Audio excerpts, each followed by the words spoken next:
हम लोग बात कर रहे थे transpersonal, intrapersonal, interpersonal, impersonal, group and mass communication, यहाँ तक की बात हो गई थी। और मैंने आपको बताया था कि जो मीडियम ऑफ कम्युनिकेशंस हैं उनको भी इसी कैटेगरी में क्लासिफाई करते हैं।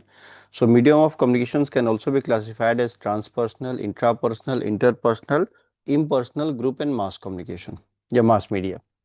जैसे मान लो आपसे पूछा जाए टेलीविजन क्या है, television is example of mass media. ठीक है, अखबार क्या है? Mass media. प्लेज क्या है? Mass media. ठीक है।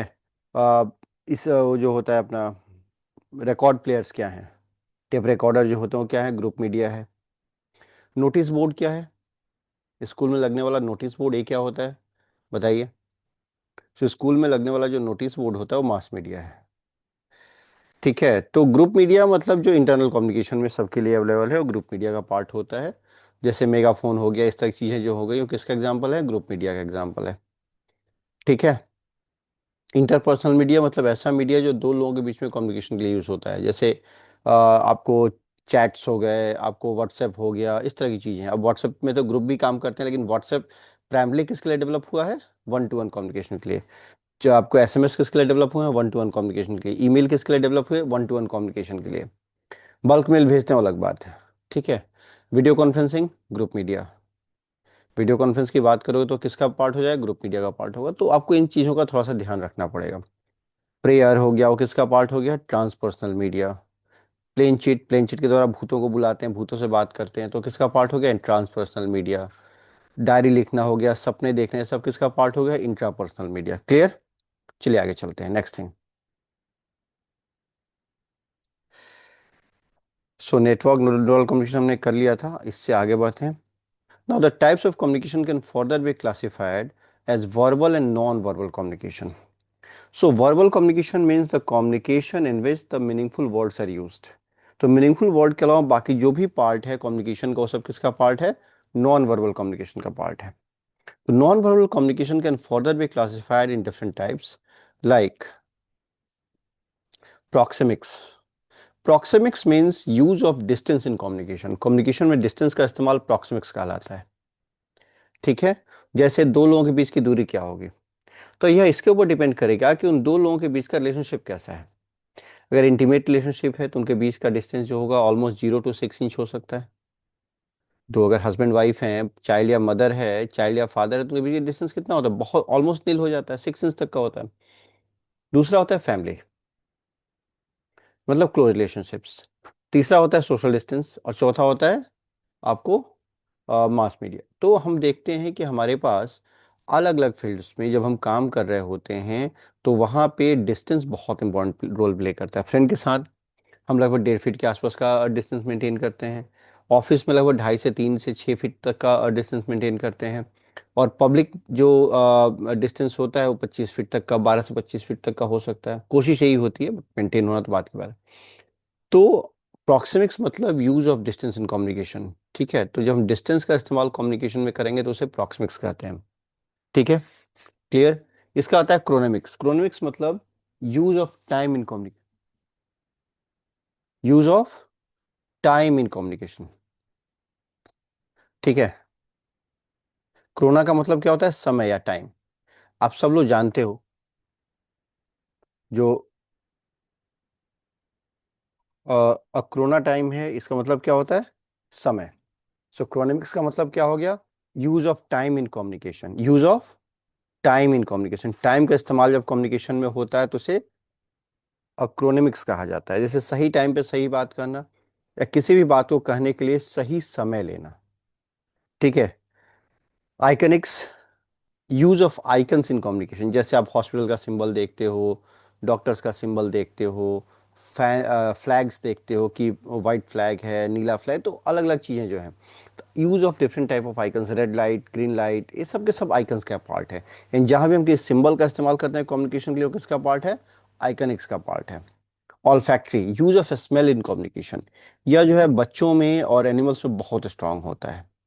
बच्चे अपने माँ बाप को पहले कैसे पहचानते हैं? स्मेल से पहचानते हैं। ठीक है। एनिमल्स में स्किल बहुत स्ट्रांग होती है। एनिमल के बच्चे अपने माँ बाप को कैसे पहचानते हैं?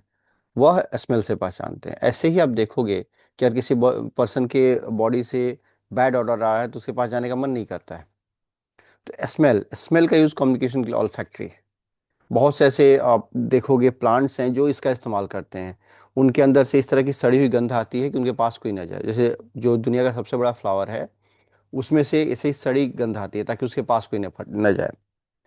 तो haptics, use of touch in communication, मतलब जैसे आपके किसी बच्चे ने गलती की, आपने एक थप्पड़ लगा दिया, and that is the part of haptics.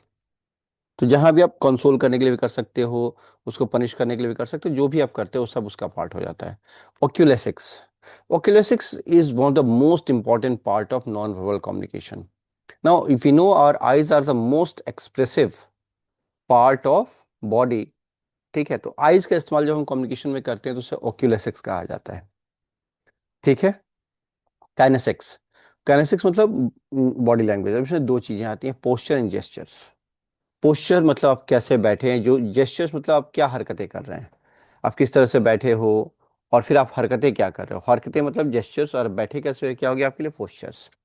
इसका साथ है पैरालैंग्वेज। पैरालैंग्वेज में वो चीज़ें आती हैं जो लैंग्वेज का पार्ट तो नहीं है, लेकिन वो लैंग्वेज को एक्सप्रेस करने का काम करती हैं। जैसे किसी पर्सन का टोन क्या है, किसी पर्सन का नेसलिटी क्या है, उसका रिदम क्या है, उस मतलब जितना भी चीज़ स्पीकिंग से रिलेटेड है, वर्ड्स को छोड़ के जहाँ भी साउंड क्रिएट हो रहा है, वो सब किसका पार्ट है, पैरालैंग्वेज का पार्ट है।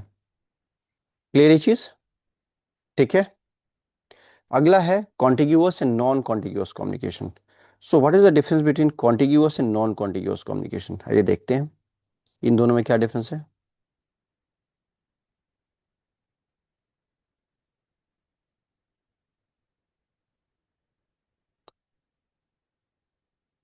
सो इन दोनों में क्या डिफरेंस होगा, बताइए। बताइए। आप ऐसे कई लोग कंप्यूटर वाला भी हैं।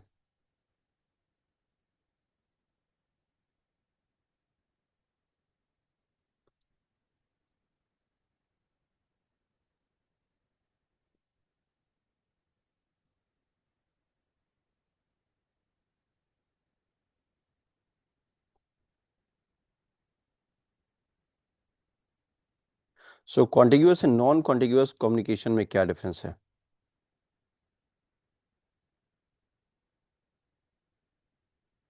गेस करो।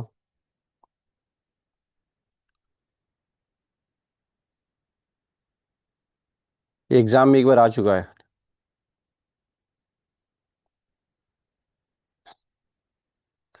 तो जब भी हमारे पास direct face to face communication होता है, जहाँ पे क्लोज फिजिकल प्रॉक्सिमिटी होती है, जैसे क्लासरूम वगैरह, तो उसे हम कॉन्टिग्यूअस कम्युनिकेशन कहते हैं। तो यहाँ पर immediate, clear and often verbal और नॉन वर्बल एक्सचेंजेस होते हैं, जहाँ पे इंस्टेंट फीडबैक मिलता है और जहाँ बिहेवियर शेपिंग होती है। तो कॉन्टिग्यूअस कम्युनिकेशन का सबसे बड़ा खासियत ये है, ठीक है, कि यह अनइंटरप्टेड होता है, ऑन गोइंग होता है, कई बार डिजिटल वे में भी हो सकता है। सबसे बड़ी चीज़ क्या है, फिजिकल प्रॉक्सिमिटी, यानी जब लोग सेम स्पेस में हों तब उसे हम क्या कहेंगे, कॉन्टिग्यूअस कम्युनिकेशन कहेंगे, जहाँ इमीडिएट फीडबैक पॉसिबल हो। क्लासरूम के कंटेक्स्ट में देखोगे, जो टीचर स्टूडेंट का इंटरेक्शन है वो कॉन्टिग्यूअस कम्युनिकेशन का बेस्ट एग्जाम्पल है। क्लियर है चीज़। श्योर है।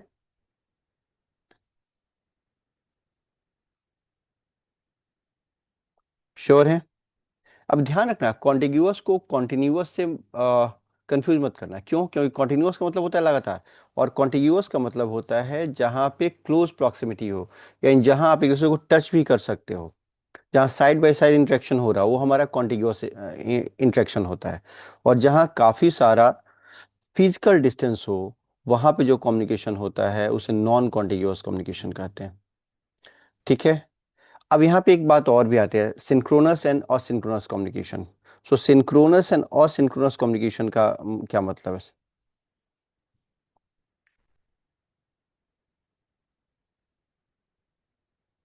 बताइए। जब भी रियल टाइम इंटरेक्शन होता है, जहाँ सारे के सारे पार्टिसिपेंट एक साथ मौजूद हों, तो उसे सिंक्रोनस कम्युनिकेशन कहते हैं। जब रियल टाइम कम्युनिकेशन नहीं हो रहा है, सारे पार्टिसिपेंट एक साथ नहीं है, तो उसे नॉन या उसे असिंक्रोनस कम्युनिकेशन कहते हैं। जैसे अभी हमारे बीच की जो बातचीत हो रही है, या किसका एग्जांपल है, सिंक्रोनस का, अगर आप सब लोग क्लास में मौजूद हैं तो। वही मैं अगर आपसे मेल पे बातचीत कर रहा हूँ तो किसका एग्जांपल हो जाएगा, असिंक्रोनस का। ध्यान रखिए, तो जब भी रियल टाइम इंटरेक्शन होगा तो किसका एग्जांपल है, सिंक्रोनस का। जब रियल टाइम एग्जाम आपका इंटरेक्शन नहीं हो रहा है तो किसका एग्जाम्पल है? असिंक्रोनस का। जैसे वीडियो कॉल जूम पे या गूगल मीट पे हम बात कर रहे हैं तो किसका एग्जाम्पल है? सिंक्रोनस। फोन कॉल हो गया, ठीक है, इन पर्सन मीटिंग हो गई, तो ये सब किसका एग्जाम्पल है? सिंक्रोनस का एग्जाम्पल है। ठीक है, क्लियर ये चीज? और अगर इमीडिएट रिस्पॉन्स नहीं मिल रहा है, इमीडिएट हम टच में नहीं है, उसे हम क्या कहेंगे? असिंक्रोनस। जैसे ईमेल हो गया, इंस्टेंट मैसेज, जैसे चैट वगैरह हो गया, व्हाट्सएप पे हो गया, आपने मुझे मैसेज किया, मैंने थोड़ी देर के बाद से रिप्लाई किया, तो ये सब किसका पार्ट है? असिंक्रोनस कम्युनिकेशन का पार्ट है। क्लियर है सबको? कोई डाउट इसमें? चलिए, अगला है group and mass communication. But उसके अलावा, उसके पहले एक चीज और भी है, communication within an organisation and grape point communication. So चलिए इनके बारे में थोड़ा सा देख लेते हैं, फिर आगे बढ़ते हैं। So communication with in A group. एक ग्रुप में जो कम्युनिकेशन होता है वह दो तरह का होता है, इंटरनल होता है, एक्सटर्नल होता है। इंटरनल का मतलब क्या है कि जब इंस्टीट्यूशन के अंदर, ऑर्गेनाइजेशन के अंदर जो भी कम्युनिकेशन हो रहा है वह इंटरनल कम्युनिकेशन है।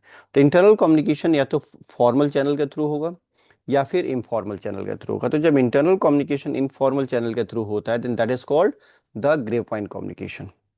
वही अगर फॉर्मल चैनल के थ्रू होगा तो वह क्या क्या हो सकता है? वर्टिकली अप डाउन होगा, ठीक है, यानी हॉरिजेंटली, हॉरिजेंटल हो सकता है, वर्टिकल हो सकता है, डायगोनल हो सकता है। तो जब सेम डिपार्टमेंट में एक सीनियर एक जूनियर के बीच बीच में बातचीत हो रही है तो उसे हम क्या कहते हैं? Vertical up and down communication, upward and downward communication. अगर सेम डिपार्टमेंट में या डिफरेंट डिपार्टमेंट में सेम लेवल के लोगों के बीच में बातचीत हो रही है वो क्या हो गया? हमारा हॉरिजेंटल कम्युनिकेशन। ठीक है, अगर डिफरेंट डिपार्टमेंट में डिफरेंट लेवल के लोगों की बीच में बातचीत हो रही है तो किसका एग्जांपल है? हमारा डायगोनल कम्युनिकेशन। अगर जूनियर सीनियर से बात कर रहा है तो क्या है? Upward communication. अगर सीनियर जूनियर से बात करे तो क्या होता है? Downward communication. जैसे मान लो कि, अच्छा, अब इसमें भी एक चीज और भी है, डाउनवर्ड कम्युनिकेशन में क्या होगा? ऑर्डर होगा, सजेशंस होंगे। अपवर्ड में क्या होता है? रिक्वेस्ट होता है। अपवर्ड कम्युनिकेशन में हमेशा क्या होगा? रिक्वेस्ट होगा या ऑन डिमांड सजेशंस होंगे। सामने वाला अगर पूछता है कि तुम्हारा आइडिया क्या है, तुम क्या कहना चाहते हो, तब तुम सजेस्ट कर सकते हो। अदरवाइज हमेशा क्या होगा हमारे लिए? अपवर्ड कम्युनिकेशन में रिक्वेस्ट होता है। वही डाउनवर्ड में क्या होता है? ऑर्डर होते हैं या फिर सजेशंस होते हैं, वहां पे रिक्वेस्ट नहीं आती है। ये ध्यान में रखिएगा। एक्सटर्नल जो कम्युनिकेशन होता है वो कस्टमर्स के साथ होता है, रेगुलेटरी एजेंसीज के साथ होता है, अदर स्टेक होल्डर के साथ होता है। तो वहाँ पे यूजुअली फॉर्मल कम्युनिकेशंस होते हैं जो लेटर के द्वारा, मेल के द्वारा, मैसेज के द्वारा, एडवर्टीजमेंट के द्वारा होता है। ठीक है, जैसे एडवर्टीजमेंट भी क्या है? एक तरह का एक्सटर्नल कम्युनिकेशन है। अगर कोई कंपनी, जैसे मान लो कि सलमान खान एक चप्पल का प्रचार कर रहे हैं तो भी क्या है? कंपनी का एक्सटर्नल कम्युनिकेशन है। अभी आप देखोगे बहुत सारे मॉल में, अगर आप देखोगे दिल्ली में, कि आप कुछ लड़के लड़कियां जो है किसी इंस्टीट्यूशन का, किसी कॉलेज का, यूनिवर्सिटी का प्रचार में, प्राइवेट यूनिवर्सिटी के प्रचार में लगे हुए हैं, तो सब किसके एग्जाम्पल है? External communication. वही बच्चों का एडमिशन हो जाएगा तब वो किसके एग्जाम्पल होंगे? इंटरनल कम्युनिकेशन के एग्जाम्पल होंगे। टीचर के साथ आप इंस्टीट्यूशन में इंटरेक्ट कर रहे हो, किसका एग्जाम्पल है? अगर आप बोल रहे हो तो क्या हो गया? वर्टिकली अपवर्ड, क्योंकि आप अपने टीचर से बात कर रहे हो। ठीक है, वही अगर आप ऑफिस में जाके बात करो तो क्या होगा? Diagonally upward. टीचर आपसे कम्युनिकेट कर रहा हो, क्या हो गया? Vertically downward. ठीक है, तो ये चीज है, इसका थोड़ा ध्यान रखिएगा।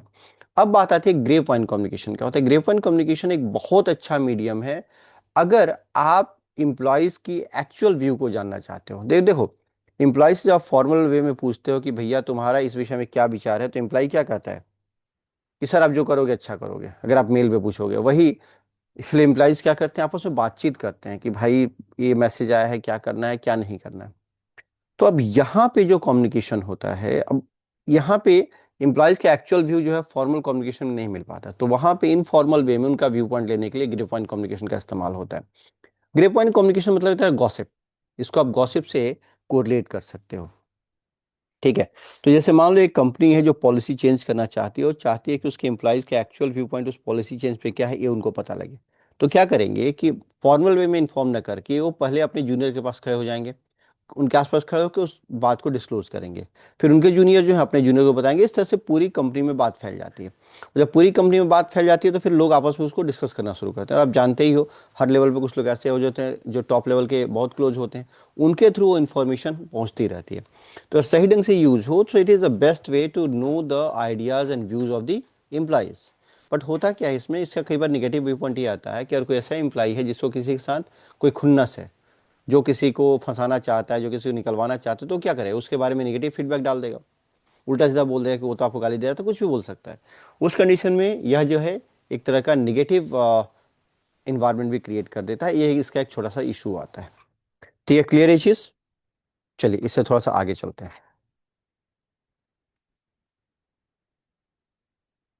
तो जब आप अपने को एम्प्लॉयज के साथ कम्युनिकेट करते हो तो क्या हो जाता है, हॉरिजॉन्टल कम्युनिकेशन होता है। अगर आप अपने सबऑर्डिनेट के साथ कम्युनिकेट करते हो तो क्या होगा, डाउनवर्ड होगा। अगर आप डिफरेंट डिपार्टमेंट में अपने सीनियर से कम्युनिकेट करोगे, अपने जूनियर से कम्युनिकेट करोगे तो क्या हो जाएगा, डायगोनल कम्युनिकेशन हो जाएगा। ठीक है। अगर अपने डायरेक्ट सीनियर से बात करोगे तो क्या होगा, वर्टिकली अपवर्ड या डाउनवर्ड हो जाएगा। क्लियर? चलिए, कम्युनिकेशन के क्या क्या तरीके हैं इंटरनल एक्सटर्नल के। सो इंटरनल में क्या क्या आता है, स्पोकन में क्या आएगा, face to face meeting, appraisal interview, get togetherness. Written में क्या क्या आता है हमारे पास, memos, email exchange, intranet, newsletter. Intranet वह नेटवर्क होता है जिससे इंटरनली सभी लोग जुड़े होते हैं, तो इंटरनेट, न्यूज़लेटर्स, ये सब किसके पार्ट है, रिटन कम्युनिकेशन के पार्ट है।